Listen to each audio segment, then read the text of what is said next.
much time to enjoy the lesson when we're just completely focused on trying to pass the exams. In the workplace, you're assessed on what you do, not what you can remember after 5 years. You could give a brilliant answer for something, but if it's not what's on the mark scheme, you'll get nothing for it. When everything is just an exam basis, there is people set out to fail.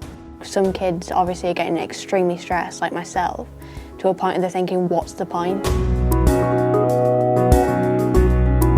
England needs a qualification system that recognises what every young person achieves, to help them to become the citizens in a society to which we would all like to belong.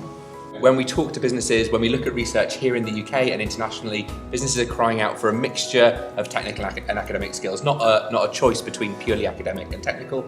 In your own businesses and your own lives, we're looking for creativity, for problem solving, for team working, for communication. Most students are now studying fewer subjects than they used to, which has had a disproportionate effect on reducing the take-up of creative arts. There is a huge concern from parents on mental health, that their children suffer within the school environment. How can it be the case that we expect schools to improve when there's actually a cap on the outcomes that you can have from the system? In other countries, we have different approaches. For example, at age 16, we don't see this high stakes, lots of examination culture that we see in England. The current arrangements for GCSEs and A-levels have just come to the end of the road. There's a third who are just forgotten, a forgotten third who are not going to get grades that give them a pass at GCSE, particularly in English and maths. And the route for them is very, very difficult. They're just sort of thrown into a low-skilled, low-wage scrap heap, and that is cruel. It's cruel for those young people, and it's a huge waste for our society.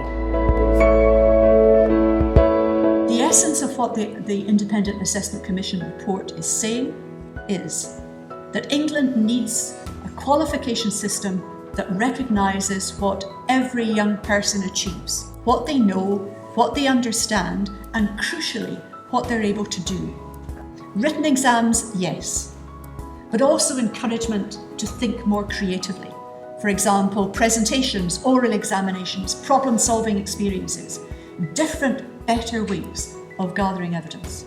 We have to be really persistently clear that mixed modes of assessment that match with subject and attainment level are the most effective, most reliable, most equitable way of ensuring that pupils' learning is properly credited. We need young people to be able to leave school or change school at 16, if that's what they do, with something that says this is what they can do, both in terms of their knowledge, their skills, what we sometimes call soft skills and so on.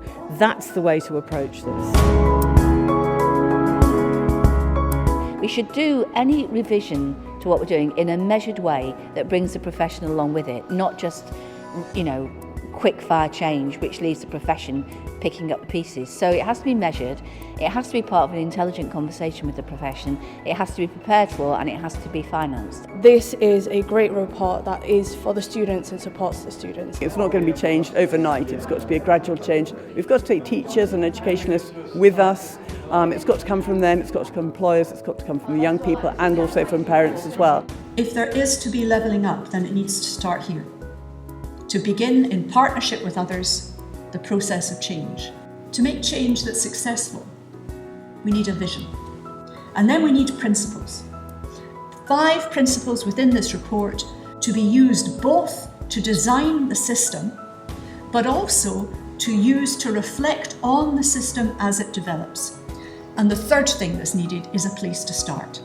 So the Commission has offered 10 recommendations to help people to begin this process. I hope that now the government takes this report and uses it to stimulate the kind of conversation necessary to turn these ideas into a better reality for every young person in England.